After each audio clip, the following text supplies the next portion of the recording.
La verdad en estos momentos es un tema de muchísima preocupación, teniendo en cuenta varios factores, entre esos el cierre de muchos hospitales de aquí del Quindío o el trabajo al 50% de otros, unos procesos de habilitación que no cumplen las reglas suficientes ni necesarias para estar habilitados, pero viendo cómo se va sacando el cuerpo y lo único que hace es como un castigo a eso.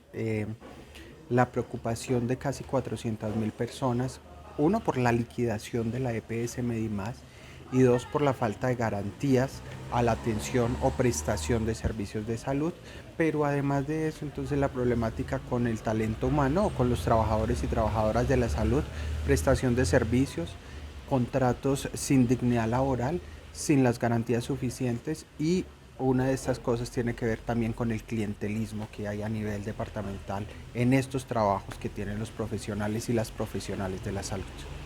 ¿Eso qué significa para la prestación del servicio?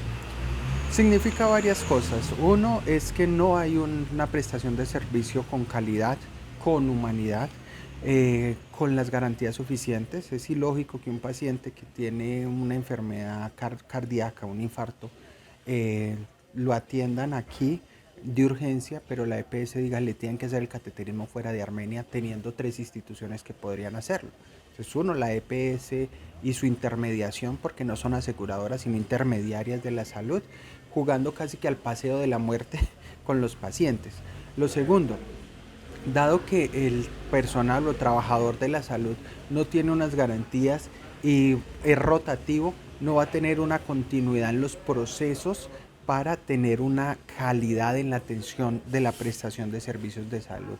Lo tercero es que las instituciones que han sido cerradas o que están manejándose como a la mitad del trabajo generan que no haya esa garantía en los municipios. Estamos hablando de Salento, que tiene solamente en estos momentos urgencias habilitado, pero ¿qué pasa con consulta externa? ¿Qué pasa con vacunación? ¿Qué pasa con lo que se llama atención primaria en salud, que es lo que permite que haya prevención a las enfermedades y que no sea un proceso de enfermedad que genere una carga mucho más grande en la parte económica en la salud? Entonces, cuando pensamos en la prevención de la salud es mucho más fácil, mucho mejor que atender la enfermedad, porque la enfermedad son grandes costos y definitivamente se arriesga a que se mueran los pacientes.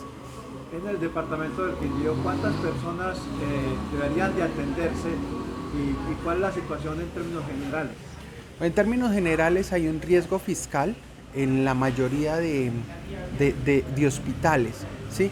El que algunos hospitales en estos momentos en su rendición de cuentas no tenga problemas financieros o lo muestren como sin problemas financieros no quiere decir que no haya la problemática y que no haya el riesgo. Medimás se va debiendo 40.000 millones de pesos en solo el Quindío. ¿Sí? ¿Quiénes han sufrido? Salento, ¿sí? Algunos unos cordilleranos, Red Salud, el señor Correa, el doctor Correa salió diciendo hace poco que estaban en riesgo por la deuda de Medimás, el Hospital San Juan de Dios. Entonces estamos hablando de casi 400.000 habitantes en el Quindío, ¿sí? Lo que genera que hace una semana la Secretaría de Salud Departamental saque una alerta naranja, ni siquiera es amarilla, es naranja por el riesgo. Entonces estamos hablando de los habitantes de la zona cordillerana, pero también de la ciudad. Ya está impactando la ciudad. Es un riesgo grandísimo que se va a ver en estos habitantes. Entonces, en grandes términos, su parte financiera, Salento el año pasado dijo, no tenemos ningún problema financiero, no tenemos ninguna problemática, y lo cierran hace un mes. Entonces uno dice, ¿qué es lo que está pasando? Pijao en estos momentos está sin médicos, solamente está atendiendo vacunación y una enfermera jefe por la deuda que tienen de una demanda que hubo del 2019 y no se le puso cuidado a eso. La demanda que alcanza a abarcar casi el 70% de lo que es el presupuesto del hospital de Pijao. ¿Sí? El Barcelona está cerrado y es uno de los corregimientos más grandes del país. Son 16.000 habitantes. Calarcá solamente está al 50%. ¿Sí? Y no solamente es eso, entonces tampoco hay pagos para algunos trabajadores del sector salud. Pijao, Salento, En Calarcá el agente interventor dice nosotros ya pagamos, pero hay una cooperativa que no le ha pagado a ellos. Entonces no podemos decir que ya tienen pago si no han recibido el dinero. ¿Usted cree que la plata que reciben las EPS, que son muchos millones y millones de pesos, no está sirviendo para la atención y la prestación del servicio a los usuarios? Lo que pasa es que esto se volvió un negocio de las EPS. El negocio es sencillo. El presupuesto anual, digamos, es 50 billones de pesos. En la primera tajada las EPS están sacando 5 billones de pesos para la prestación de servicios de salud. Pero es que las EPS no son aseguradoras, las EPS son intermediarias. ¿Qué quiere decir? Que ellos reciben la plata y consiguen o contratan unas IPS para que les atiendan los pacientes, ¿sí? Y lo pueden hacer por grupos, lo pueden hacer por persona, lo pueden hacer por evento. Entonces, ¿qué hacen ellos? Buscan a quien les ofrezca menos costo en el gasto de la atención del paciente. Y entonces a esos van, pero se van quedando con una parte. Entonces, una cosa es que usted como papel firme y le digan usted es de la EPSX. ¿Está asegurado? Está asegurado. Y otra cosa es que a usted le hagan la atención en la prestación del servicio de salud.